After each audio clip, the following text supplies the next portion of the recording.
everyone, thank you so much for clicking on my video and seeing this content. First things first, do you want to be a dungeon master? Let's be real, most people want to be players, but not every group of players actually has a dungeon master. Sometimes you need to fill that gap, and sometimes you do want to be a dungeon master, but you're not sure that you're ready. Here's what I'm here to tell you today. You can dungeon master. You can do it. Now with that, before I get into why I believe this is true, I'm going to talk about myself a little bit. I have been playing Dungeons & Dragons in some variation for about 3 years. 2 of them have been in 5th edition, and over the last 6 months, I've had my own homebrew campaign that I am DMing for, and we've had very little, if not no, cancellations. There are very, very few occasions that I did not have the weekly group, and I'm DMing for 7 players. I've never DM'd for 7 players prior to this. My top player pool that I was DMing for that before that was 3, and jumping from 3 to 7, of course, was hard.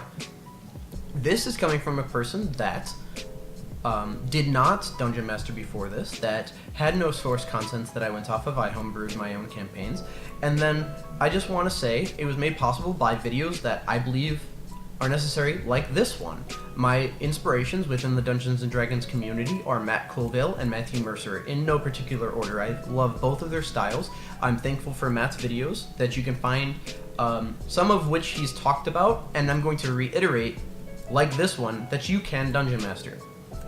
Matt Mercer is a dungeon master god, to be honest with you, if you ask me, and I aspire to be as Mercer-like as I can in my DM style, but he's very good at what he does. He's been doing it for years. Here's the thing, though. You can DM, you don't have to be as good as Matt Mercer. Your players aren't as good as the players sitting at Matt's table for Critical Role. Those are professionals.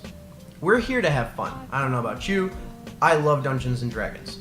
So, with that, you can dungeon master. I believe this because you don't need all the rules in order to dungeon master. I think that is actually the biggest thing, the biggest misconception about dungeon mastering is that people believe, oh, you know, I can't get behind that chair because I won't know the rules. I won't know what to do. Well, 2 things to that. 1, it is not your job to be the rulebook. And 2, the fact of the matter is the player should know what they can and can't do with their class abilities. You have to run your monsters and you have to run your story.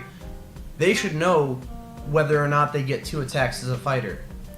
You can help them, and if you have questions about specific things like that, you can either A, as the dungeon master, make a call, and after that call is done, look it up afterwards, or have a player look it up afterwards, or B, stop mid-session, look it up, get the rule right, and then move on. You don't have to know all the rules. They don't have to be in your brain. It helps. It absolutely helps, and I would recommend looking through and just flipping through the Player's Handbook as well as the Dungeon Master's Guide. It covers a lot of stuff, though. It's not on you to memorize all those rules.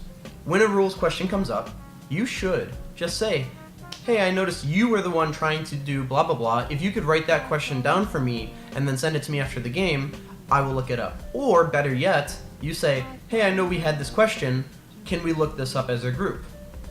Every player that wants to play should be willing to help you learn the rules, and you as a table should come together and learn them. You can also rely on people that aren't dungeon mastering, but are more experienced than you. You're the one telling the story, and you're the one setting the setting, but a player might know a fighter does not get a second attack until the 5th level.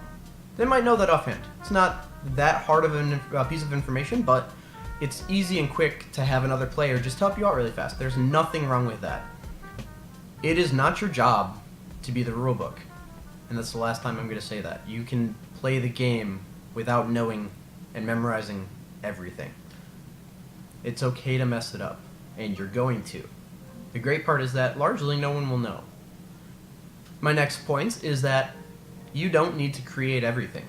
Wizards of the Coast has done a great job with putting out things like Adventures League and the different hardcover books, most of which can be found online, and they will cover, hey, when the adventurers are level 1, they're going to go here. After this step, they're going to go there. This is who's in that town to talk to. They give you the information. You don't have to even make it up. All you have to do is fill in the blanks and connect the dots. They're doing it too on their side of the table as players. You're just doing the other side of it and talking as the tavern keep. There's also, if you don't want to go through Wizards of the Coast official material, you can also go to DM's Guild.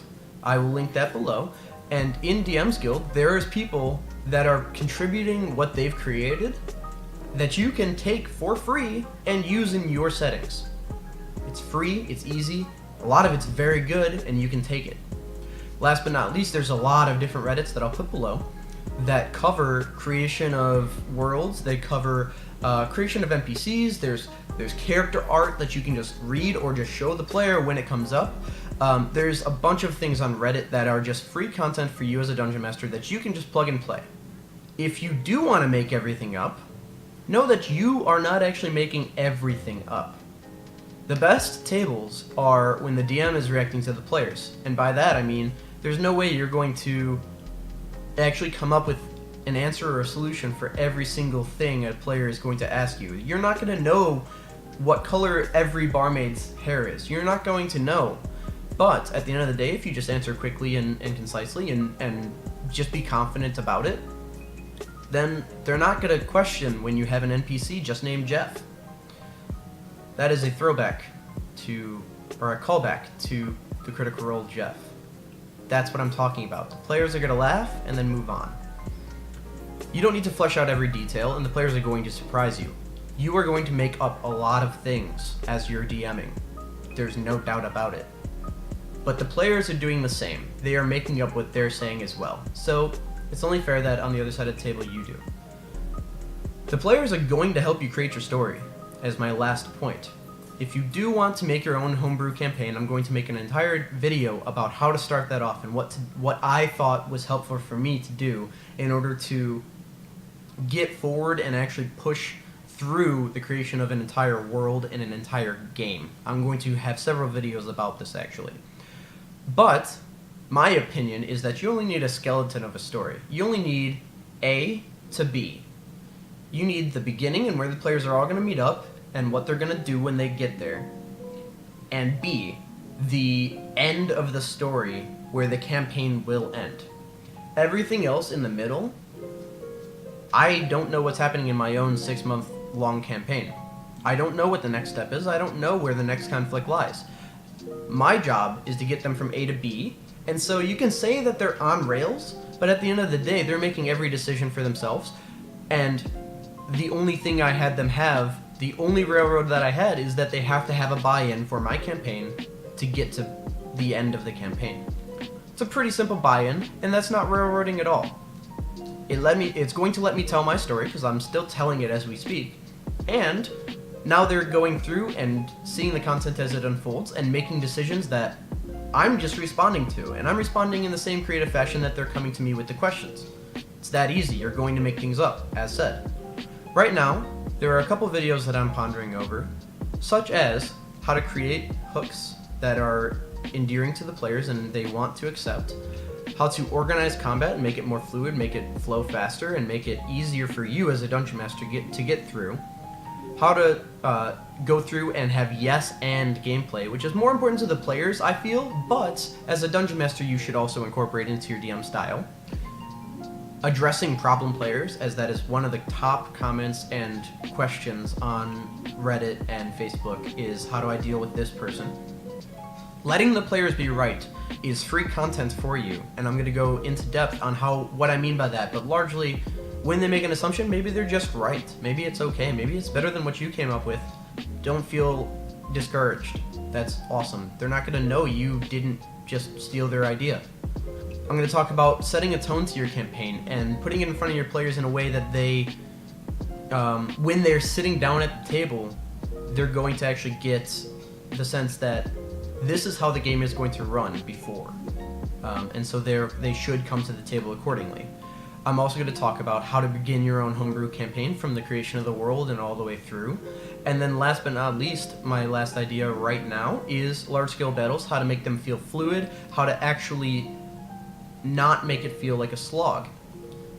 Those are the ideas that I have right now, and if you would like to see one of those videos as the next video, comment below and let me know, and maybe I'll just do that one. I'm going to try to put these videos up every week, if not every 2 weeks, but this is something new to me, and hopefully I can continue to generate the content that I feel that a lot of people would need in order to help DM. Thank you so much for watching this video, and I'll see you next time. With that, the last thing that I want to say is Pawn and Pints is an awesome place. If you're here in Kansas City, I do frequent this bar. It is both a bar and a board game tavern. You go there, you can play Dungeons and Dragons, you can play the board games you see behind me, you can play a lot of different things and meet a lot of cool people. Fun fact, 5 of my 7 players are met at Pawn and Pint, and we've been going for 6 months as of this recording. It is important, and if you're here, come check it out. Thanks, guys.